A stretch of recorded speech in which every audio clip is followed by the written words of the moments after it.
Hola mujeres hermosas, bienvenidas a Más Allá del Dolor, un espacio donde hablamos con verdad, ciencia y corazón sobre lo que significa vivir con dolor crónico y descubrir que dentro de ti también existe un camino de transformación.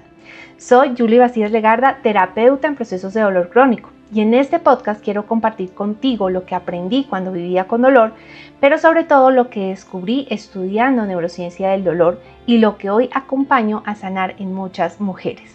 Porque cuando el dolor llega a nuestra vida, todo cambia. Cambia el cuerpo, los pensamientos, la relación con la vida. Pero también puede abrirse un camino inesperado, el camino de volver a ti. Aquí caminamos juntas con posibilidades y esperanza. ¿El dolor crónico se cura? Bueno, para entender todo esto, primero necesitamos definir qué significa crónico. En medicina, el dolor se llama crónico cuando dura más de 3 meses. Eso es todo. No significa que sea para siempre, como muchas veces lo imaginamos, no significa que no tenga solución y no significa que tu cuerpo esté dañado para siempre. Simplemente significa que el sistema nervioso ha mantenido la señal de dolor durante más tiempo del esperado. Muchas veces el tejido ya se ha recuperado, pero aún así el sistema nervioso puede seguir enviando señales de alarma. Es como si una alarma de incendio siguiera sonando incluso cuando el fuego ya se apagó. Y esto ocurre porque el cerebro aprende patrones. Cuando el sistema nervioso vive mucho tiempo en alerta por estrés, miedo, trauma o hipervigilancia del cuerpo, el dolor puede mantenerse activo aunque el cuerpo esté sano. A esto hoy en día la ciencia le llama el dolor neuroplástico, es decir, que el cerebro aprendió ese dolor. Pero aquí viene algo profundamente esperanzador, y es que así como el cerebro aprende, también puede desaprender. Tal vez llevas meses o incluso años con dolor. Tal vez incluso te han dicho que tienes algunos diagnósticos como los que voy a mencionar. La conocida vulvodynia, cistitis intersticial, vejiga dolorosa, dolor pélvico persistente, dolor durante las relaciones sexuales o la endometriosis. Y aunque has buscado respuestas, muchas veces sientes que nadie logra explicarte realmente lo que está pasando en tu cuerpo. Muchas mujeres viven con la sensación de que algo está dañado dentro de ellas. Yo fui también una persona que pensó eso. Por eso hoy quiero compartirte algo muy importante, y es que el dolor, si bien tiene un componente en el sistema nervioso y mental, no significa que sea falso o imaginado. Eso es lo primero que debes entender. Tu dolor siempre es real, tu cuerpo no está inventando absolutamente nada. ¿Bien? Ahora, es muy importante comprender que el dolor es una de las tantas manifestaciones de estas vivencias. También debemos comprender que el dolor es uno de los tantos síntomas que pueden generarse, pero más allá de ello también hay muchas mujeres que reportan que sienten otras sensaciones, por ejemplo la presión, las punzadas, el ardor, el hormigueo, el cosquilleo, la sensación de electricidad.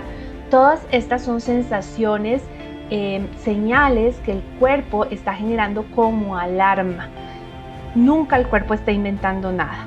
Así que todos estos vamos a entender que son mecanismos de protección, ¿bien? Pero el hecho de tener todos estos síntomas no siempre significa daño en los tejidos.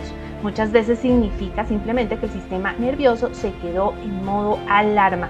Y eso es lo que podemos entender cuando conocemos el llamado síndrome mente-cuerpo.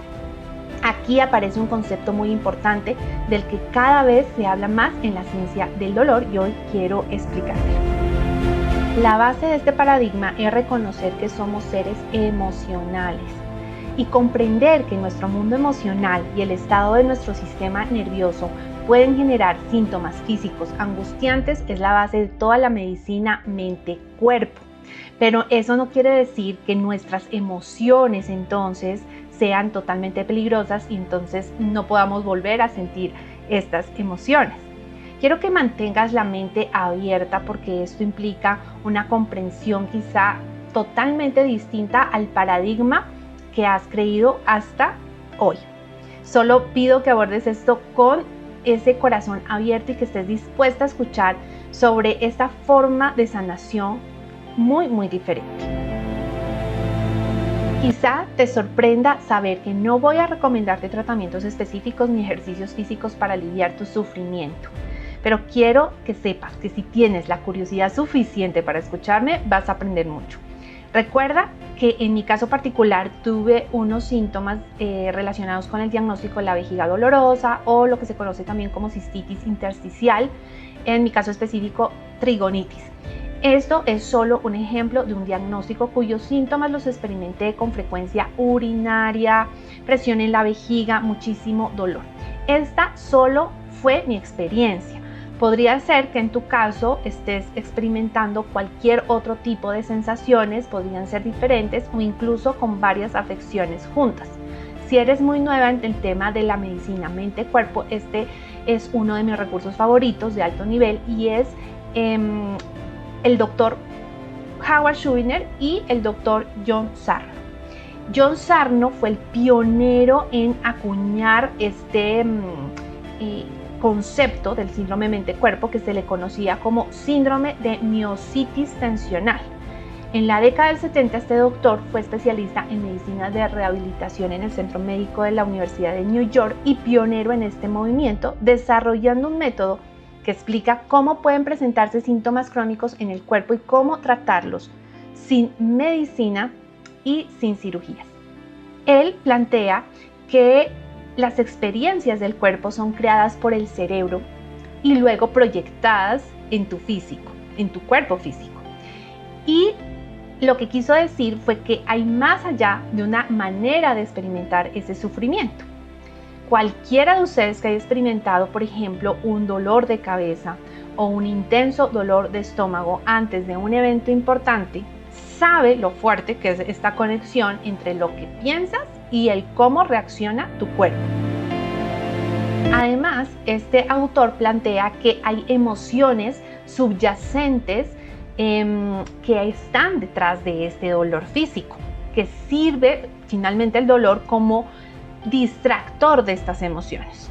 Entonces ya comprendes que la manera como nos enseñaron a suprimir emociones tiene que ver con eso que está sucediendo en tu cuerpo. Por tanto, todo esto no es imaginación, no es debilidad, no es algo que te estés inventando, es el cerebro intentando protegerte. Este síndrome, pues este doctor Sarno observó algo muy interesante en miles de pacientes con dolor crónico y es que muchos tenían dolor intenso, pero no había daño estructural suficiente que lo explicara y comenzó a estudiar precisamente el papel del estrés. Quizá también te sorprenda saber que muchas veces la sanación no comienza con un tratamiento físico nuevo, comienza con comprender cómo funciona el dolor. Y esta es la diferencia con la medicina tradicional.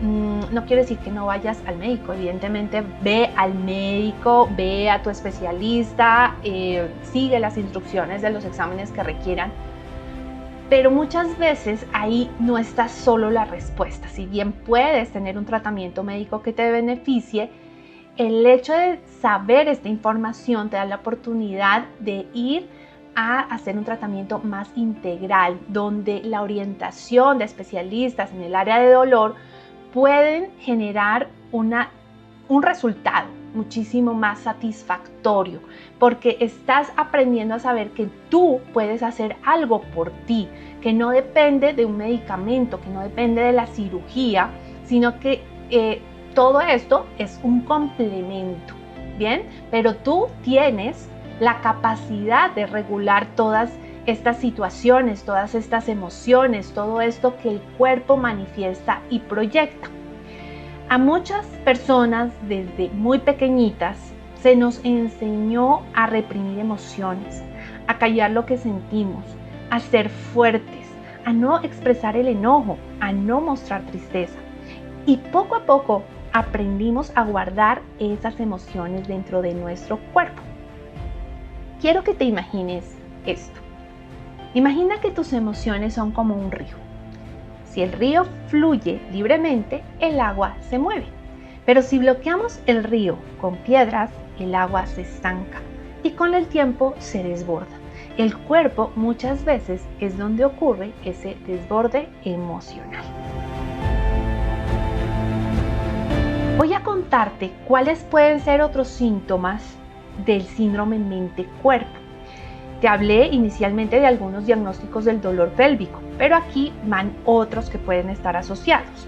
Las migrañas, el insomnio, el síndrome de intestino irritable, la fatiga crónica, el tinnitus, el dolor de espalda, la tensión muscular, la fibromialgia, la ansiedad, la depresión pueden estar muy relacionadas. Así que estamos entendiendo que ese estrés emocional se puede manifestar de muchas maneras. No es suficiente saber que estamos estresadas y que como estamos estresadas nos enfermamos. Es muy importante saber cómo gestionar todo eso para programar al cuerpo de manera distinta, para poderle enseñar al cuerpo que puede ser tu lugar seguro. Muchas personas con dolor crónico han vivido también experiencias adversas en la infancia y esto es algo que está muy relacionado con los síndromes mente-cuerpo y se han hecho investigaciones donde se habla efectivamente de cómo los conflictos familiares, la falta de conexión emocional, el bullying, la pérdida de un padre o una madre, los ambientes de mucho estrés, pueden hacer que tu sistema nervioso aprenda a estar en hipervigilancia, siempre alerta, siempre preparado para el peligro. También incluso, hoy no voy a ahondar mucho en ello, pero hay rasgos incluso de la personalidad frecuentes en las personas con dolor. Esto lo veo todos los días en mi consulta. Por ejemplo, personas con alto nivel de perfeccionismo, autoexigencia, alta sensibilidad, personas muy empáticas que buscan complacer, que se les dificulta poner límites. Si te estás identificando con algunas de ellas, bueno, ya es una forma de irnos acercando a esta mirada y saber tal vez que tu camino puede estar por aquí, que puedes incluso empezar a observarte a ti misma y generar precisamente un autoconocimiento que te permita ir modificando ciertos patrones. Aquí se trata de brindar seguridad y coherencia a tu cuerpo. Y eso es lo que yo trabajo dentro de los procesos terapéuticos que acompaño a muchas mujeres con estas características. De hecho, pues yo me identifico, soy la primera en identificarme con muchas de ellas. En otro podcast haremos algo mucho más profundo en relación con estas características para que tú observes en ti misma si lo que te está sucediendo posiblemente esté relacionado con un síndrome mente-cuerpo. Bien, muchas veces lo que mantiene el dolor no es el daño, sino el miedo al síntoma. Cuando vivimos pendientes del cuerpo, si me duele hoy, o si estoy peor, o esto significa que nunca sanaré, el cerebro interpreta esto como una amenaza y se crea un círculo. El dolor, el miedo, la alerta y más dolor. Pero cuando el cerebro aprende que el cuerpo está seguro, algo empieza a cambiar. Por eso el primer objetivo que yo trato dentro del proceso terapéutico es bajar el nivel de catastrofismo, porque en la medida que bajemos el nivel de ansiedad, los síntomas pueden empezar a disminuir y posteriormente remitir. Esto yo no lo entendí en mi propio proceso. O sea, créeme que eso para mí fue nuevo. Siendo psicóloga incluso yo sabía que podíamos somatizar ciertas cosas, pero era tal mi angustia por lo que estaba sintiendo en mi cuerpo y era tan grande y tan terrorífico y me generaba tanto pánico que a mí la teoría se me olvidó totalmente. Fue el día en que llegué a un centro de urgencias donde el médico me dijo que si yo no le bajaba la ansiedad, yo no me iba a sanar. Ahí como que se prendió un bombillo dentro de mi cerebro y dije, ok, entonces vamos a mandarle ese mensaje a mi cuerpo distinto. Para esa época yo no conocía nada de esto de la educación en dolor. Por tanto, la manera como lo abordé en plena pandemia, además, que estaba generando mucho pánico a nivel mundial, fue agarrarme de libros de meditaciones, de gurús, de otros investigadores de la neurociencia con otro tipo de enfoques, del psicólogo, de respiraciones. Créeme que hice absolutamente de todo cuando estaba experimentando, ¿no? Todo esto en mi cuerpo. Y efectivamente, uno de los primeros pasos fue la aceptación de lo que estaba sucediendo. Este también es otro tema. Aquí pueden salir 1000 temas para ir profundizando, pero no me quiero desviar. ¿A qué voy? A contestar esta pregunta. Entonces, ¿este dolor se cura? La respuesta es muy profunda. Muchas veces el dolor no se cura como una gripe, pero lo que te puedo decir es que sí se puede sanar. ¿Cómo se sana? Cuando el sistema nervioso vuelve a sentirse seguro, cuando dejamos de vivir en lucha con el cuerpo. Ojo con la palabra lucha, escucho mucho a las personas que llegan a mi consulta también diciendo, es que estoy luchando, es que tengo que luchar con el cuerpo, es que aquí estoy luchando. Eso genera incluso una información a tu cuerpo de conflicto. Así que también se sana cuando empezamos a comprender lo que el síntoma está intentando comunicar. Hay cosas que muchas veces mantienen el dolor activo sin que nos demos cuenta. Por ejemplo, revisar constantemente el cuerpo, buscar síntomas todo el tiempo, pensar que el cuerpo está dañado, leer historias negativas en internet o vivir con miedo al dolor. Todo esto le está mandando un mensaje al cerebro de que siga en alerta, y ahí es donde entramos en ese bucle del que les hablé. Entonces, ¿qué sí nos ayuda a sanar? Entender esto. Esto que estamos haciendo es una sesión de educación en dolor. Entender cómo funciona el dolor, hablarle al cuerpo con seguridad, el volver poco a poco a la vida, practicar la calma en ese sistema nervioso y reconectar con las sensaciones agradables y el disfrute. El cerebro aprende por experiencia repetida y cada vez que le mostramos seguridad, empieza a reprogramarse. Vamos entonces a esta última parte, este minuto de conciencia. Respira profundo y escucha estas preguntas con el corazón abierto. Y escribe estas preguntas. ¿En qué momentos de mi vida siento que mi cuerpo vive en alerta o tensión? ¿Qué parte de mi vida he puesto en pausa por este dolor o este síntoma? ¿Qué pequeño gesto de vida podría empezar a recuperar esta semana? A veces esta sanación comienza con algo muy pequeño, un paseo, un momento de descanso, un espacio para escucharte. Recuerda que tu cuerpo no es tu enemigo, aunque lo parezca. Tu cuerpo simplemente está intentando protegerte. Si hoy estás viviendo con dolor, con síntomas persistentes o con preguntas sin respuesta, no estás sola. Este espacio es para caminar juntas este proceso. Si este episodio resonó contigo, sígueme en este podcast Más Allá del Dolor para que no te pierdas los próximos episodios. En el siguiente programa hablaremos de algo muy importante, en cómo calmar y regular el sistema nervioso para salir del modo supervivencia. Si te has identificado con un cuerpo que vive en alerta, no te lo puedes perder, porque cuando entendemos lo que está pasando, algo empieza a cambiar. Gracias por estar aquí y recuerda, juntas, con posibilidades y esperanza, siempre podemos ir más allá del dolor.